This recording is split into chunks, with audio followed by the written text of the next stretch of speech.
Hello everyone, I am Ritika Zuzgar, Assistant Professor IT Department. So in the course of data structure and algorithm, we started our unit 3. So unit 3 is based on stack and queue. So we already covered the concept related to the stack, and then we are going to discuss about the queue data structure. Okay, so where we already discuss about the concept of queue, what are the operations are performed in queue also, and the types of queue also. Okay, so in this video we are going to discuss about the array representation of queue. Okay, so in the queue data structure there are two types of representations. First is the array representation and the second one is a linked list representation. Okay, so in today's video we are going to discuss about the array representation of a queue. Okay, so next is the implementation of queue. So there are two ways to implement the queue, by using sequential allocation and the second thing is a linked list allocation. Sequential allocations के अंदर हम क्या use कर सकते हैं, array को use कर सकते हैं. सो एरे के थ्रू भी हम क्यू को इम्प्लीमेंट कर सकते हैं या फिर लिंक लिस्ट के थ्रू भी हम क्यू को इम्प्लीमेंट कर सकते हैं. Okay, so the sequential allocation in the queue can be implemented by using array and the linked list allocation in the queue can be implemented using the linked list. Okay, so in the array representation of a queue we can easily represent queue by using the linear array. So there are two variables, that is the front variable and the rear variables, that are implemented in the case of every queue. So front and rear variables points to the position from where the insertion and deletions are performed in a queue. So initially the value of a front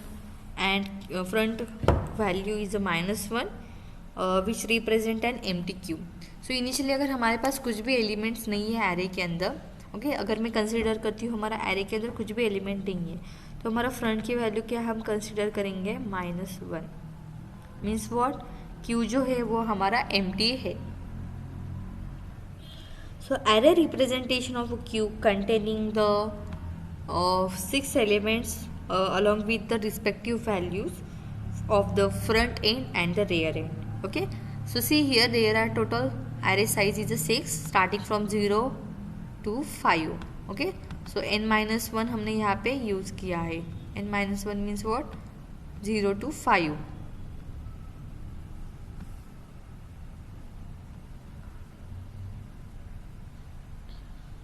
So in this diagram, in the first diagram, the queue of a characters forming the English word hello.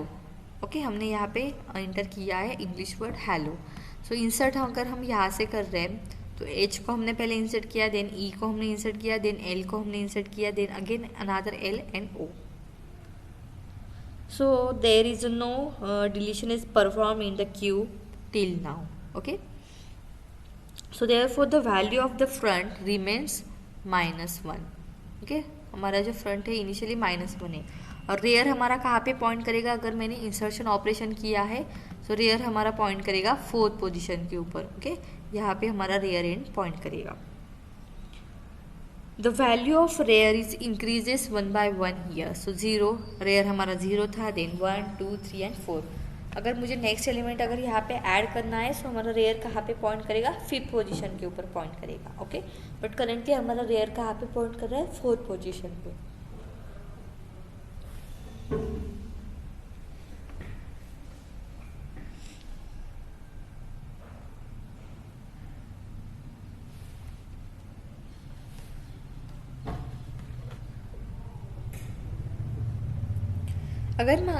अगर कोई new value को अगर insert करती हूँ, अगर मैं यहाँ पे इंसर्ट किया जी, सो जी रेयर की वैल्यू हमारी क्या हो जाएगी, इंक्रीमेंट, और रेयर की वैल्यू यहाँ पे मैंने इंक्रीमेंट करने के बाद कितनी हो गई, 5. सो यहाँ पे हमारा रेयर एंड पॉइंट करेगा. अगर मैं कोई भी न्यू वैल्यू अगर यूज़ करती हूँ, अगर न्यू वैल्यू को अगर मैंने यूज़ किया तो न्यू वैल्यू को मैं यहाँ पे इंसर्ट नहीं कर सकती, क्योंकि हमने टोटल साइज़ कितनी एलोकेट की है, 6. ओके, ओनली 6 एलिमेंट को ही हम यहाँ पे यूज़ कर सकते हैं, इंसर्ट कर सकते हैं. तो ये होगा हमारा insert operation. Okay, so next is अगर मैं डिलीट करना है. ओके, सो अगर मैं डिलीट ऑपरेशन परफॉर्म करती हूँ, सो हमारा फ्रंट की वैल्यू इनिशियली कितनी थी, -1। जब मैं डी क्यू फंक्शन कॉल करूँगी तो हमारा फंक्शन कहाँ पे पॉइंट करेगा, फ्रंट की वैल्यू कहाँ कितनी हो जाएगी, 0। तो हम पहले क्या करेंगे, फ्रंट की वैल्यू को इंक्रीमेंट करेंगे एंड देन हम डिलीट करेंगे। जब हम इंसर्ट करते थे तब हम क्या करते, न्यू एलिमेंट को हम इंसर्ट करेंगे एंड देन रेयर की वैल्यू को इंक्रीमेंट करेंगे, so that the new element is added into the rear position. Okay, new rear position. So अगर हमारा फ्रंट यहाँ पे पॉइंट कर रहा है तो ऑटोमेटिकली एज जो है वो क्या हो जाएगा, यहाँ से रिमूव हो जाएगा। ओके, तो ये हमने रिमूव किया यहाँ पे। नेक्स्ट एलिमेंट अगर रिमूव करने के बाद फ्रंट हमारा कहाँ पे पॉइंट करेगा, फर्स्ट पोजीशन के ऊपर पॉइंट करेगा। सो न्यू एलिमेंट कौन सा रिमूव हो जाएगा, यहाँ से E. Okay, it's like this. So after deleting an element the value of the front will be increases from -1 to 0. After deleting the h value, the front will be increases from 0 to 1. Okay, so next time जब हम next time हम जब D Q operation perform करेंगे, सो वो कौन सा element delete करेगा, E element. So this is the simple array representation of queue data structure. So algorithm कैसे होगा, यहाँ पे अगर हम एरे यूज़ करते हैं यहाँ पे लीनियर क्यू के अंदर। So algorithm to insert any element in the queue. So insertion कब तक करेंगे हम, जब तक हमारे सारे एलिमेंट हम इंसर्ट नहीं होते। अगर हमारा रेयर यहाँ पे पॉइंट कर रहा है, मैक्सिमम साइज़ कितनी है हमारे पास, 6। सो अगर 5th पोजीशन के ऊपर अगर मैंने एलिमेंट इंसर्ट किया है तो नेक्स्ट एलिमेंट में इंसर्ट कर सकती हूँ क्या, यहाँ पे नहीं कर सकती। तो क्यू हमारा क्या हो जाएगा, ओवरफ्लो हो जाएगा। तो कब हमारी ओवरफ्लो कंडीशन ऑकर होगी, if rear is equal to max -1। So rear कितना है हमारा, 5। So 5 is equal to max -1 means what, 5, both are equal. अगर हमारा rear and max -1 both are equal, then the overflow condition is occur, means what, the queue is completely full. So हम new element को insert नहीं कर सकते। Okay, so this is the first part.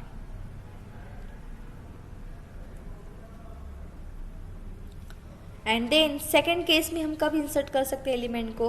Okay, so initially मैंने यहाँ पे आप लोगों को बताया था कि अगर हमारे पास क्यू के अंदर एक भी एलिमेंट नहीं है तो फ्रंट हमारा कहाँ पे पॉइंट करेगा, -1 पे पॉइंट करेगा। ओके, एंड रेयर भी कहाँ पे पॉइंट करेगा, हमारा -1 पे। इनिशियल हमारा फ्रंट -1 होगा और रेयर भी -1 होगा। जब मैं न्यू एलिमेंट इंसर्ट करूँगी तो रेयर हमारा कहाँ पे पॉइंट होना चाहिए, 0 पे पॉइंट होना चाहिए, so that we can insert the h value. Then rear कहाँ पे पॉइंट होना चाहिए, फर्स्ट पोजीशन, ई वैल्यू।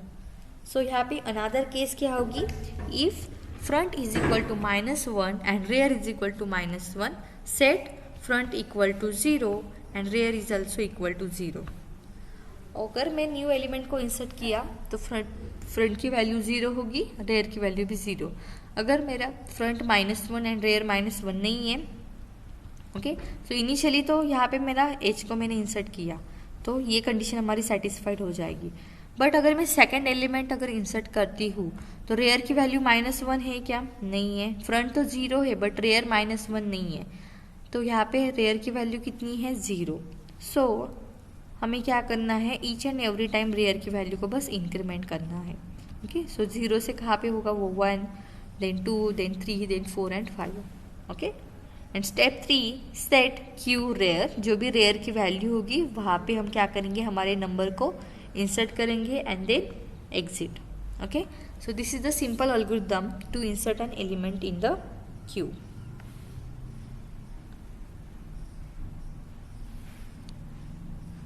अभी इसका सी प्रोग्राम का फंक्शन कैसे होगा, अगर मैं इंसर्ट ऑपरेशन परफॉर्म कर रही हूँ तो यहाँ पे एक फंक्शन यूज़ किया है इंसर्ट।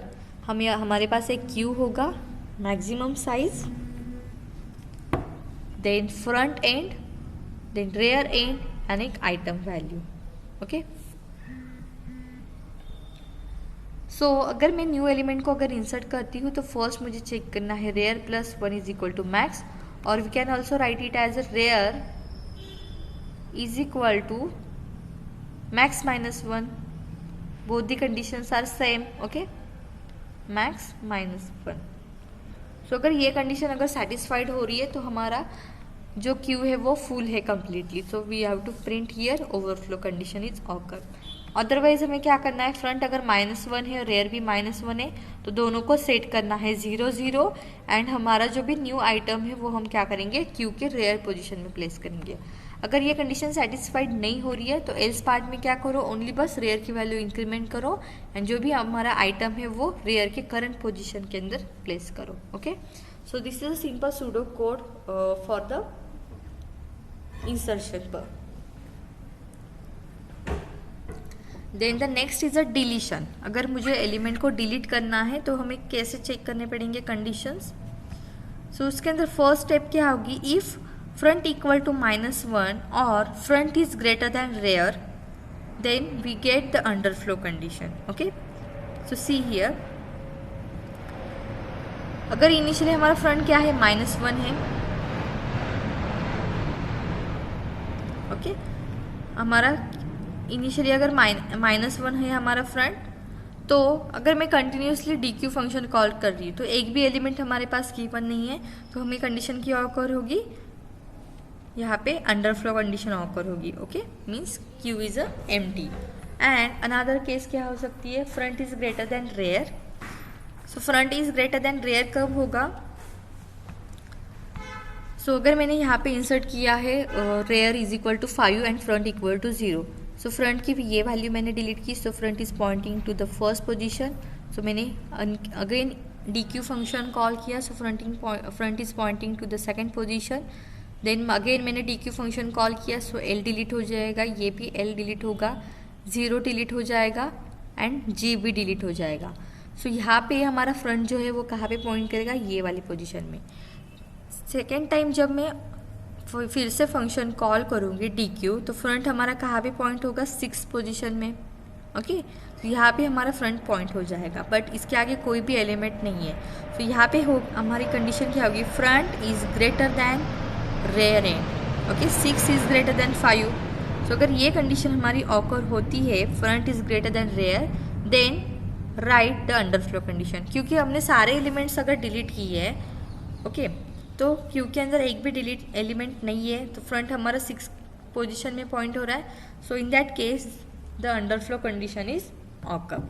अदरवाइज हमें क्या करना है, क्योंकि जो भी फ्रंट वैल्यू है उसको हमें क्या करना है, डिलीट करना है। क्यू का जो भी फ्रंट वैल्यू है उसको हम वैल्यू के अंदर प्लेस करेंगे, फ्रंट की वैल्यू को इंक्रीमेंट करेंगे एंड देन जो भी वैल्यू है उसको हम क्या करेंगे, डिलीट करेंगे। जो भी क्यू की फ्रंट वैल्यू उसको हमने वैल्यू वेरिएबल के अंदर स्टोर किया और उसको हमने फिर से डिलीट किया। Okay, so this is the algorithm for the deletion purpose. So see here,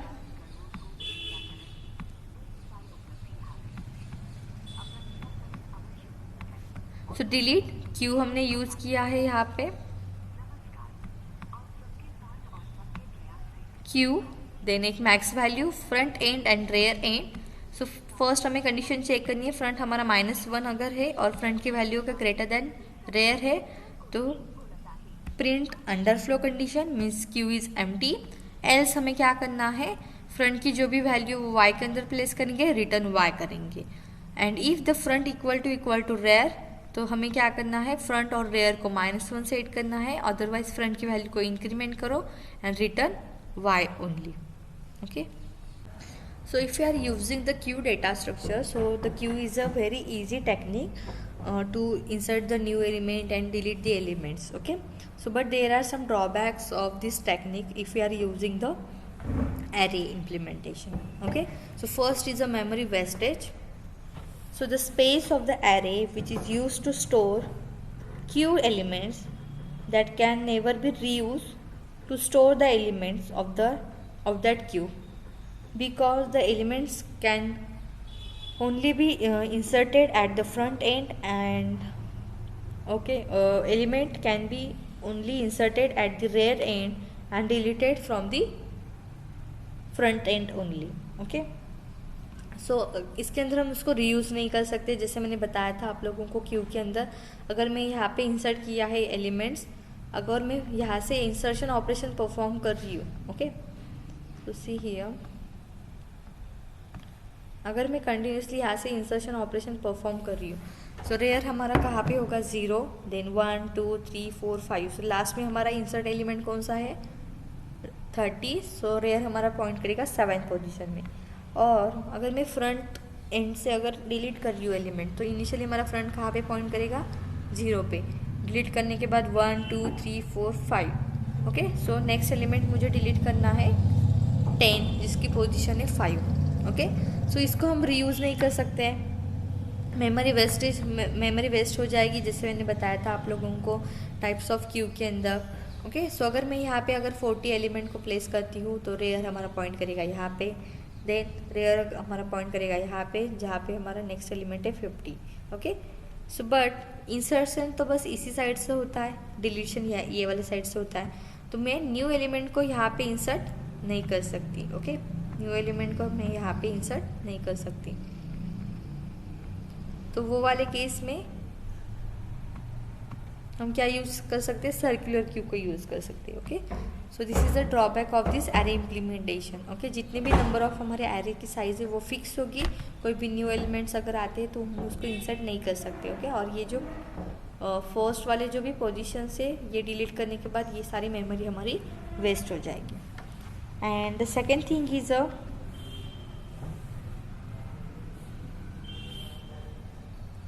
deciding the array size. So one of the most common problem with the array implementation is the size of the array, okay. So as I said, the array size is a fixed because the array is a static data structure. We cannot increase the size dynamically or a runtime, okay. So the array implementation is the size of the array which requires to be declared in advance. So due to the fact that the queue can be extended at a runtime depending upon the problems. So the extension in the array size is a time taking process and almost impossible to be performed at a runtime since a lot of reallocation takes place. So due to this reason, we can declare the array large enough so that we can store the queue elements as enough as possible. But अगर हम array की size अगर already मुझे पता है कि अगर मुझे 10 एलिमेंट इंसर्ट करने एरे के अंदर, तो एरे की साइज़ मैं फिक्स रखूँगी 10, बट समटाइम्स हमें क्या लगता है कि ज़्यादा एलिमेंट अगर मुझे स्टोर करने हैं एरे के अंदर, तो मैं क्या करूँगी, एरे की साइज़ पता नहीं मुझे 20 लगेगी, 30 लगेंगे, 40, तो अगर मैंने एरे की साइज़ 1000 साइज़ डिक्लेयर करके रखी है, तो बट 1000 नेसेसरी नहीं है, आगे जाके कैसे पता चलेगा। तो ज़्यादा अगर मेमोरी स्टोर करते तो मेमोरी वेस्ट हो जाएगी, कम अगर स्टोर करते तो भी हमें प्रॉब्लम होगी। तो हम कैसे डिसाइड करेंगे कि एरे की साइज़ कितनी रखनी है, okay. So this is also drawback of this array implementation. First is a memory wastage and second thing is a deciding the array size. Thank you.